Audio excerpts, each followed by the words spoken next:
खबर दिल्ली से है। आपको बता दें, राष्ट्रीय राजधानी दिल्ली से एक चौंकाने वाली वारदात सामने आई है, जहां सोशल मीडिया पर की गई एक टिप्पणी ने एक व्यक्ति की जान ले ली।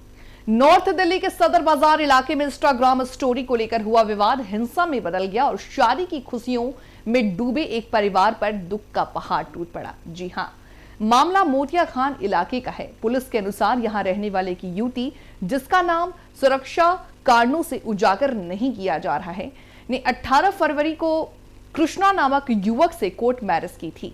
23 फरवरी को परिवार में रिसेप्शन आयोजित होना था और घर में शादी की तैयारियां चल रही थीं।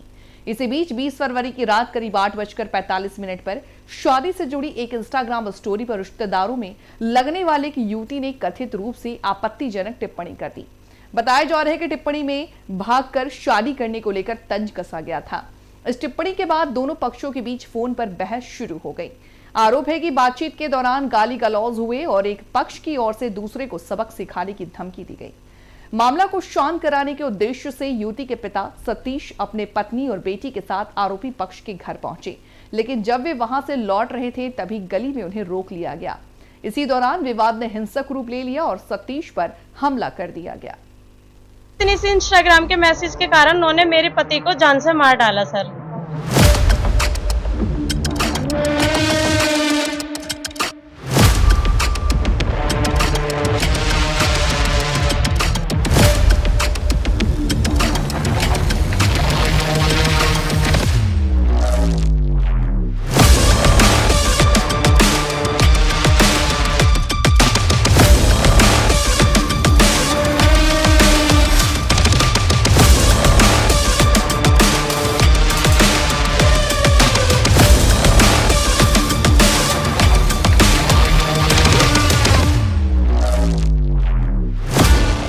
आपका नाम?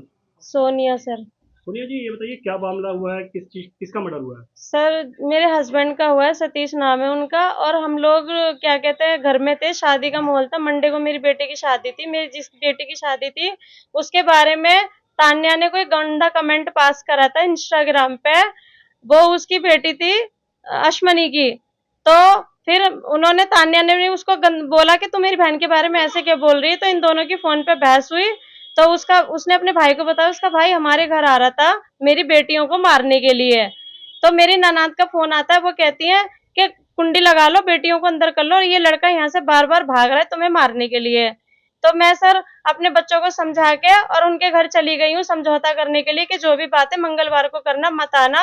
और फिर हम उनके घर जा ही नहीं पाए। ग्राउंड फ्लोर पे मेरी बुआ सास मिली, उन्होंने मुझे बोला कि तुम यहाँ से चले जाओ, मंगलवार को बैठ के बात कर लेना, हम सब मिलके बात करेंगे कि बच्ची ने ऐसे इंस्टाग्राम पे तुम्हारे वो क्यों बोले गंदे कमेंट। तो मैं सर अपनी बुआ सास की बात रख के और उनकी बेटी की बात रख के अपने हस्बैंड को और अपनी बेटी को लेके आ गई। और सर उनके घर के दूरी के 100 कदम पे उन्होंने हम पे आके पीछे से वार किया। सबसे पहले अमन ने मेरे हस्बैंड को आके मुक्का मारा, उसके हाथ में वो था वो रिंग वाला चाकू, और उसने पहले मेरे हस्बैंड की ठुड्डी पे मारा और फिर उसके बाद उनके दिल पे गोद दिया उसने, और फिर वो सारे लिपट गए। और जब मैंने अपने हस्बैंड को बचाने की कोशिश करी तो वो मुझे भी लिपट गए, मुझे भी उन्होंने बहुत मारा।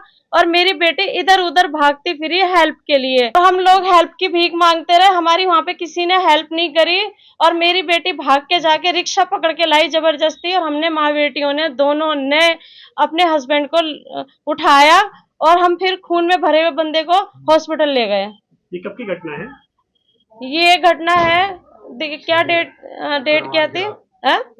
शुक्रवार की 10:30 बजे की बात। हाँ, 10:20 शुक्रवार की रात है, और ये अपने मोतिया खान चौक, राम कुमार मार्ग चौक की बात है ये। तो आप लोगों ने फिर क्या करा अगला? मतलब उनका अस्पताल लेके गए? मैं और मेरी बेटी ऐसे हॉस्पिटल लेके गए, पापा को रिक्शे में डाल। फिर मैं और मेरी बेटी हम हॉस्पिटल लेके भागे उनको, जबकि मुझे लग रहा था कि मेरे हस्बैंड मेरे हाथ में ना रिक्शे में ही खत्म हो गए थे, उनका बहुत खून बह चुका था। आप लोग उस टाइम पे प्रेजेंट थे वहाँ पे उनके साथ? जी, मैं और मेरी बेटी मौका वारदात पे थे। मतलब आपके सामने हुआ ये सब? जब सब कुछ हमारे सामने हुआ, उन्होंने हमारे सामने मेरे पति को मार डाला सर, और हम बचाते रहे, और फिर उन लोगों ने मेरे साथ भी बहुत मारपीट की। अच्छा, वो कमेंट क्या था जो इंस्टाग्राम पे था? इंस्टाग्राम पे कमेंट था, देख इसकी स्टोरी, 1 हफ्ता रह के भाग के कुछ ऐसे ही 4 हफ्ते का कुछ उसने गंदा कमेंट पास करा था। सॉरी, मैं ये बात नहीं बोल पा रही आपके आगे के जो उसने बोला था, पर गंदा कमेंट था जिसको देख के गुस्सा आया, सुन के गुस्सा आया। बस उसी बात पे मेरी बेटी ने उसको कॉल करके पूछा कि भाई ये कमेंट क्यों पास करा तुमने, तो उसके भाई ने गाली दी और उसकी बहन ने भी गालियां दी, मेरे हस्बैंड को धमकी भी दी। इसी बात पे, बस इतनी सी इंस्टाग्राम के मैसेज के कारण उन्होंने मेरे पति को जान से मार डाला सर। तान्या, क्या हुआ था? मैं, मेरी मम्मी और मेरे पापा गए थे वहां पर। जो उनकी वो जो मम्मी ने बताया था, जो भी वो लड़ाई हुई थी कमेंट को लेकर, हम गए थे वहां पे। सबने, जो मेरी दादी मिली थी, उन्होंने हमसे कहा था कि कोई बात नहीं, मंगलवार को बात करते शादी होने के बाद। बस इतनी बात हुई थी। मैं, मम्मी, पापा आ रहे थे, मैं पीछे थी, पापा मम्मी आगे चल रहे थे। उसने बस एक आवाज दी, ओए रुक। जैसे ही मैंने पीछे देखा, उसने आके मेरे पापा के घुसा के घुमा दिया। वो जैसे मेरे पीछे भागा, मैं वहां पे भागी हेल्प के लिए। मैं जितने में आई उतने में सब कुछ मतलब जा चुका था। पापा गिरे हुए थे, मम्मी भी एकदम होपलेस हो गए थे। मैंने अपने पापा को कैसे भी, किसी ने हेल्प भी नहीं की, मैंने रिक्शा में बिठाया कैसे भी करके पापा को। मैं पापा को हिम्मत करके हॉस्पिटल लेके गई, बट रेड लाइट तक पहुंचते ही मेरे पापा के मतलब डेथ हो चुकी थी। हॉस्पिटल लेके गए, उन्होंने हर तरीके से कोशिश की। उन्होंने आधे घंटे बाद हमें जवाब दे दिया था कि पापा नहीं रहे। उसके बाद वही हमारी कंप्लेंट वगैरह हुई, वो हमें सदर थाने लेकर आए। सदर थाने में उनको मतलब जो भी था वो हमने बताया। जब वहाँ पुलिस मुझे लेकर गई पूछने के लिए कि कहाँ मर्डर हुआ है, तो वहाँ पे मेरे पापा की चप्पल भी चप्पल थी, अमन की टी शर्ट भी गिरी हुई थी जिसने मर्डर करा था। वो मतलब बहुत टाइम से मेरे पापा को कुछ कुछ देकर कहता था। मेरे पापा हमें घर पे आके बताते थे कि अमन ऐसे कहता था। मैं कहती थी पापा वो बच्चा है, उसकी बात को क्यों सीरियस लेना। पापा कहते थे वो मुझे देख के गंदे गंदे कमेंट्स करता है, सिर्फ इसलिए कमेंट करता था वो कि जो अमन की नानी थी वो मेरे पापा की बहन लगती थी रिश्ते में। तो मेरे पापा बस इतना कहते थे, अगर वो अमन कुछ कहता था अपनी नानी को तो मेरे पापा बस इतना कहते थे वो बुढ़िया, उससे क्यों लड़ता बेटा तू। तो वो इसीलिए मेरे पापा को देखता रहता था कि तेरा क्या मतलब हमारे घर में बोलने का, क्यों बोलता है तू। मेरे पापा ने घर में आके कितनी बार बताया कि अमन मेरे को ऐसे बोलता है। मैं कहती थी अपना बच्चा है, वो क्यों ऐसा करेगा। बट उसने पीछे से आके एकदम, मैं बस ऐसे देख भी नहीं पाई हूँ उसको ठीक से, डाल के घुमा दिया। जस्ट कैमरे के नीचे हुई थी ये बात। उसमें अमन था, अमन का पापा था, अमन की बहन तान्या थी, उसका छोटा भाई पुन्ना था, और उसके मौसी के बच्चे थे, अंजलि थी, अंजलि का फियोंसे था, सबने हम पे वार सब थे। ये अंजलि के तीनों भाई थे, अंजलि थी। हमें इंसाफ चाहिए और अमन ऐसे ही जाना चाहिए जैसे मेरे हस्बैंड चले गए, और अमन ने ही मारा है, मुझे अमन की खिलाफ ही जाना है। और मैं चाहती हूँ कि वो हमेशा उसको फांसी पे लटकाया जाए या उसको उम्र कैद हो। मेरी यही गुजारिश है सर कि जैसे मेरे हस्बैंड दुनिया से चले गए, अमन भी जाना चाहिए। मैं नहीं चाहती वो किसी और के साथ भी कोई क्राइम करे। रिक्शा चलाते थे, ई रिक्शा। मेरी 3 बेटियां हैं सर, 2 की शादी हो गई, 1 अनमैरिड है, और मेरा कोई सहारा नहीं। मेरी बेटियां अनाथ हो गई, मेरी बेटियों को इंसाफ चाहिए। मेरा नाम आदित्य है। क्या हुआ भाई? ये मेरे बड़े पापा थे और ये मेरी बड़ी मम्मी है। हम घर में थे, रोहिणी में, रोहिणी रहता हूँ। मेरे को मतलब मेरे पापा को 9:30 के अराउंड फ़ोन आया था कि ऐसे ऐसे बात हो गई है, मैं वहाँ पे उनसे बात करने जा रहा हूँ। हमें नहीं पता था कि चीज़ें इतनी ज़्यादा बढ़ जाएंगी। वो कह रहे थे मैं सिर्फ बात करने जा रहा हूँ। उसके 15 या 10 मिनट बाद हमें खबर मिल गई कि ऐसे ऐसे हादसा हो गया है।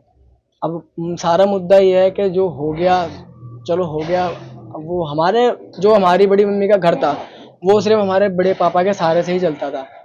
अब आप यकीन नहीं मानोगे सर, जो इंसान कभी किसी वैसी चीज़ में इन्वॉल्व ना हो, एकदम से उसके ऐसी हरकत कर जानी। अब आप क्या चाहते हो? मैं ये चाहता हूँ सर, देखो हमारा गया है तो उसके साथ भी यही होना चाहिए। बस मैं यही चाहता हूँ सर, क्योंकि देखो सर हमारा खाना है, जो हमारा पूरा परिवार बिखर गया है। हमारा घर में अब कोई है नहीं कमाने धमाने वाला। हमको पूरी इस चीज़ की हमको अरेंजमेंट चाहिए गवर्नमेंट से, कोई भी हो। क्योंकि देखो जब घर का बंदा चला जाता है ना, मेन कमाने वाला, तो बहुत फर्क पड़ता है। और प्लस में हम कोई भी हमारे पुलिस वाले जो भी हमारे नियर बाई स्टेशन पड़ता है, हम उनसे ये रिक्वेस्ट करना चाहेंगे कि हमें कुछ टाइम दिए, कुछ महीने तक हमें यहाँ पे प्रोटेक्शन चाहिए, ताकि कल कल को मेरी बहनें यहाँ अकेली रहती हैं। कल कल को अगर कोई वारदात होती है तो पुलिस वाले हमारे टच में रहने चाहिए। हमें यहाँ पे सिक्योरिटी चाहिए थोड़े टाइम के लिए नियर बाई में, ताकि कल को लागू कोई हमारे परिवार पे अभी बात ना, क्योंकि अभी तो सब साथ में है। जब ये 13-14 दिन हो जाएंगे पूरे, तो सब अपने अपने घर चले जाएंगे। हमें इस चीज़ की मैं पुलिस से रिक्वेस्ट करता हूँ कि थोड़े टाइम के लिए हमें यहाँ पे अरेंजमेंट पुलिस की दी जाए।